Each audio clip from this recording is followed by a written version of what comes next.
ఒక క్రైమ్ ఇన్సిడెంట్ని వక్రీకరించి రాసేస్తూ అది రాజకీయాలకు ముడిపెట్టేస్తూ ఈనాడు ఆంధ్రజ్యోతి వార్త రాస్తాయి.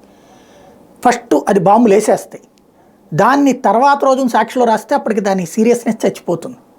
ఇప్పుడు వైసీపీ సోషల్ మీడియాకి ఇది ఒక పరీక్ష అయిపోయింది. ఇప్పుడు మొన్న గీతాంజలి ఇష్యూ కనుక వాళ్ళు హైలైట్ చేయకపోతే ఎప్పటికీ గీతాంజలి సహజ మరణం కిందన అయిపోయి ఉండేది. కానీ ఇప్పుడు వాస్తవాలు కొంత వెలుగులోకి వచ్చినాయి. ఇప్పుడు చూడండి, నిన్న ఫర్ ఎగ్జాంపుల్ పత్తిపాడులో జరిగింది. వైసీపీ ఎమ్మెల్యే క్యాండిడేట్ ఇంటి మీదకి తెలుగుదేశం వాళ్ళు వెళ్ళారు అటాక్, ఎందుకంటే లోపల వాలంటీర్లు వాళ్ళు ఉన్నారన్నటువంటిది. కానీ వీళ్ళు తెలుగుదేశం వాళ్ళని కొట్టారని వార్త రాస్తారు పత్రికలు. వైసీపీ సోషల్ మీడియా లేకపోతే ఆ నిజం తెలియదు కదా. ఇవాళ సాక్షి రాసుకొచ్చింది కాబట్టి వెంటనే. కాబట్టి ఇవాళ నిన్న అక్కడ ఏదో ప్రకాశం జిల్లాలో మర్డర్ జరిగిపోయింది అని వాళ్ళ పేపర్ల ద్వారా జనాల్ని సమీకరిస్తున్నారు కాబట్టినే చంపేశారని. నిజంగా ఆ లెక్కనైతే కానీ కొన్ని వేల మందిని చంపేయాలి కదా. మరి వాళ్ళే చెప్పారు కదా లక్షలాది మంది వస్తుంది, ఒక్క గొట్టంగాడు చచ్చిపోతాడా, చంపేస్తారా?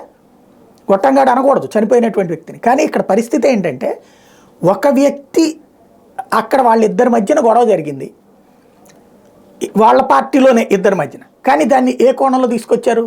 వైసీపీ చంపేపిచ్చిపోయింది అన్నటువంటి కోణంలో తీసుకొచ్చారు. దానికి వీళ్ళు ఇప్పుడు వివరణ ఇచ్చుకోవాల్సి. ఇప్పుడు ఇవాళ మళ్ళీ ఇంకొకటి ఎవరో ఒక అబ్బాయి కంట అబ్బయ్య చౌదరి పర్యటన చేస్తుంటే చేతులు ఊపుతూ ఉంటే ఇతను కూర్చుని చెయ్యి ఊపాడంట, అందుకని కొట్టేశారట. సంథింగ్ ఏదో జరిగి ఉంటుంది అక్కడ, అతను ఏదో తిట్టడమో ఏదో జరిగి ఉంటుంది, దానివల్ల జరిగి ఉంటుంది. కానీ దాన్ని అతను నుంచుని చెయ్యోపలేదని చెప్పేసి వచ్చి కొట్టాడని రాస్తున్నారు. ఇప్పుడు దానికి మళ్ళీ వైసీపీ సోషల్ మీడియా వాళ్ళు విషయం కనుక్కుని రాయాలి. ఇవి ఇక రాబోయే రోజుల్లో అబద్ధాలు, అసత్యాలు, ఊహాగానాల ఆధారంగా ప్రస్తుతం ఆంధ్రప్రదేశ్ ప్రజల మీద రుద్దుతున్నటువంటి ఒక విష ప్రచారాన్ని కౌంటర్ చేయాలంటే అవతల సోషల్ మీడియా మాత్రమే వేదిక అవుతోంది. ఏం జరుగుతుందో చూద్దాం.